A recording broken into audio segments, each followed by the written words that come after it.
नमस्कार मंडळी. नाशिकच्या आयुश्री आयुर्वेदिक हॉस्पिटल आणि रिसर्च सेंटरमधून मी वैद्य राजश्री कुलकर्णी तुमचं पुन्हा एकदा स्वागत करते. हिवाळ्यातील आरोग्य याविषयी आपण सध्या माहिती बघतोय. हिवाळा म्हटलं की घरोघरी च्यवनप्राशची खरेदी केली जाते आणि सकाळच्या वेळी च्यवनप्राश खाल्ला जातो, अशी पद्धत आपल्याकडे रूढ झालेली आहे. आपल्या बहुसंख्य पद्धती ज्या आहेत त्या आयुर्वेदाकडूनच आपल्याला रूढ झालेल्या दिसतात. च्यवनप्राश थंडीतच का खायचा? तर च्यवनप्राश हे अत्यंत उत्तम असं रसायन औषध आहे असं आयुर्वेदाने सांगितलंय. आता रसायन औषध म्हणजे काय? तर हे औषध घेतल्यानंतर आपल्या शरीराची प्रतिकारशक्ती वाढते.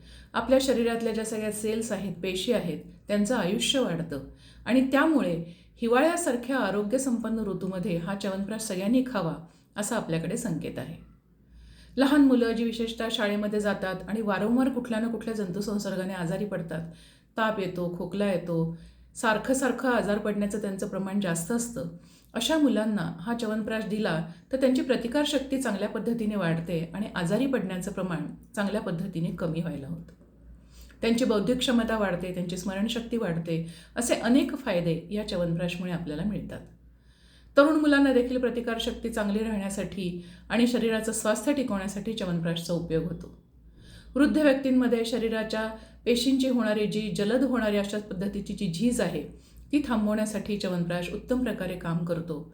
जुनाट प्रकारचा खोकला, दमा, श्वसनसंस्थेचे आजार या सगळ्यासाठी च्यवनप्राशचा फार चांगला उपयोग होतो. सकाळच्या वेळी उपाशीपोटी एक साधारण टीस्पून एवढ्या मात्रेमध्ये मोठ्या लोकांनी च्यवनप्राश जर घेतला आणि त्याच्यावर 1 कप गरम दूध प्यायलं तर याचा फार चांगला फायदा मिळतो. च्यवनप्राश आणि दूध घेतल्यानंतर पुढचे 3-4 तास मात्र कोणत्याही स्वरूपाचा घन आहार घेऊ नये, म्हणजे त्याचे चांगले फायदे आपल्या शरीराला मिळतात. च्यवनप्राश हे जे औषध आहे ह्याच्यामध्ये आवळा हा प्रामुख्याने मिळणारा घटक आहे. या आवळ्याचा वापर करूनच च्यवनप्राश हे औषध बनवलं जातं. च्यवन ऋषींनी याचा वापर केला होता म्हणून त्याला च्यवनप्राश असं नाव पडलेलं आहे. हे चाटून खाण्यासारखं घट्ट अशा स्वरूपाचं असं औषध असतं.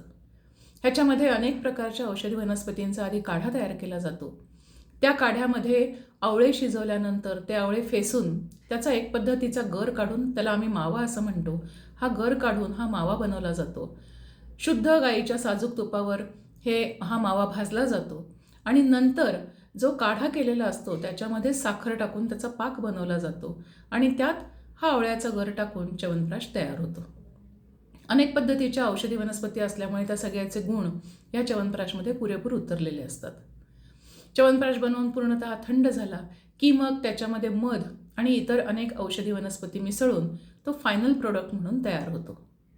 अशा पद्धतीने हा च्यवनप्राश जर आपण हिवाळ्यामध्ये खाल्ला तर आपली इम्युनिटी बिल्ड व्हायला चांगली मदत होते आणि स्वास्थ्य टिकवून हिवाळा चांगल्या पद्धतीने पार पाडायला हा खूप उपयोगी पडतो. त्यामुळे सर्व वयोगटातील व्यक्तींनी ह्या दिवसांमध्ये च्यवनप्राश नक्की खावा. ज्यांना शुगर आहे त्यांच्यासाठी अर्थातच हे लागू नाही आहे, कारण याच्यामध्ये साखर मोठ्या प्रमाणात असते. त्यांनी वैद्याचा सल्ला घेतल्याशिवाय याचा वापर करू नये. पण ज्यांना साखर नाही त्यांनी अगदी नियमितपणे पूर्ण 4 महिने या च्यवनप्राशचं सेवन करण्यास काहीच हरकत नाही. त्यामुळे च्यवनप्राश खा आणि हिवाळा अतिशय निरोगीपणे पार पाडा. धन्यवाद.